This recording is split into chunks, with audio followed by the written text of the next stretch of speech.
Welcome back to another episode in our algebra unit. I'm doing lesson 7 today. Now this one is really similar to the previous one that we did in lesson 6 on solving the variable through addition and subtraction. This is almost identical except for a few little changes, but we're going to be sticking with multiplication and division. So think back to what you learned in the previous unit our previous lesson, and you'll find that this one's actually very similar. So let's get started. So I have this slide again for you to remember that an equation is like a balance scale, and the numbers on both sides of the equal sign are indeed equal. They should be the same. So I'm starting off with this question. I want you to solve 4x equals 8. And again, I know, as I said in the previous lessons as well, I know you can go straight to the answer, but I don't want you to do that. The process that I show you here is one that I want you to follow. Okay, it is really important. Again, don't go straight to the answer because that's not the point of you learning this process.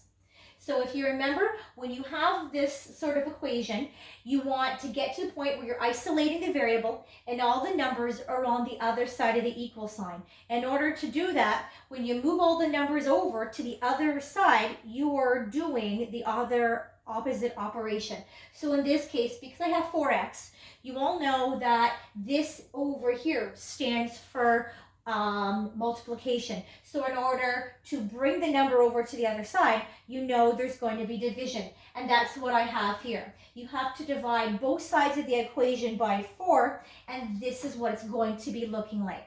So I have the numerators, because now these turn into, they look almost like fractions.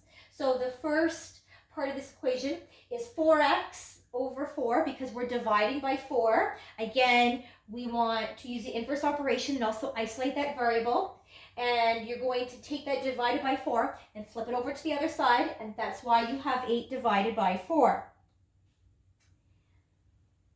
You'll notice on the one side, because I've isolated that x, I'm going to cross off the 4, so my x is by itself, and I'm left with the simple question of calculating what is 8 divided by 4, and my line here where I tell you x is equal to 2, and then my proof, if you think back to your multiplication tables, 4 times 2 equals 8.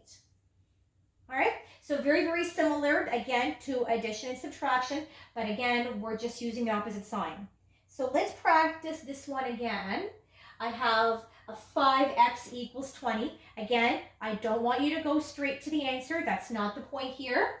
But I do want you to divide both sides of the equation by 5 because we need to isolate that variable. So this line comes back up. 5x divided by 5 because we need to get that x by itself. So we're going to move the 5 over to the other side of the equal sign. In order to do that, we're doing the other opposite operation. So 20 divided by 5. My next line, I've crossed off those 5 to show you that x is by itself. And of course, 20 divided by 5 is equal to 4. We all know that. And then your proof statement, 5 times 4 equals 20. All right, so that is how you're using division to help you solve for x in a multiplication equation. Now let's do the reverse. So now I have a division question, and now I'm going to use the other operation, which is multiplication. So I have x over 3, so x divided by 3 equals 4. And we're going to start off by multiplying both sides of the equation by 3 because that is the opposite operation. Now I want you to take notice of how it's actually written, where we put the whole number. And this is important for you to recognize it and duplicate this in your work.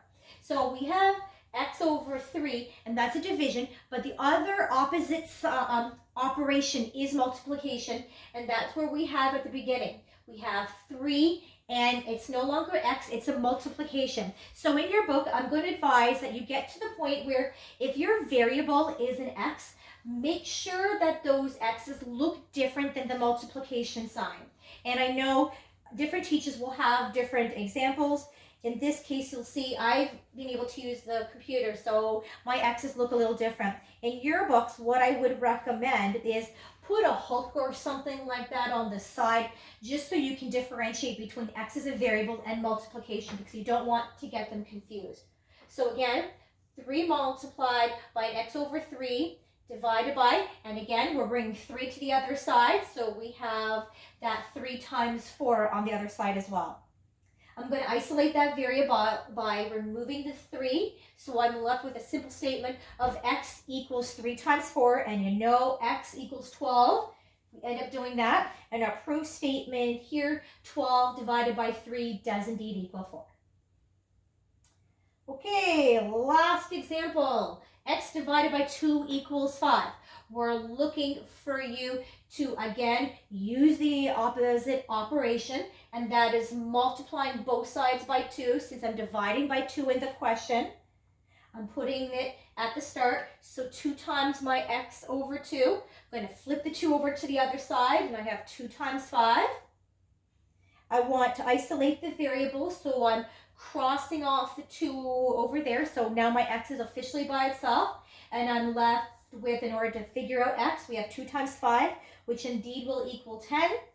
And then your proof statement, 10 divided by 2 does indeed equal 5. And that goes along with the front. Okay? So there is your lesson, short and sweet. If you need to go through these examples again, then definitely watch the video again. If not, oops, keep that up. But if not, just stay tuned for the next video, and good luck.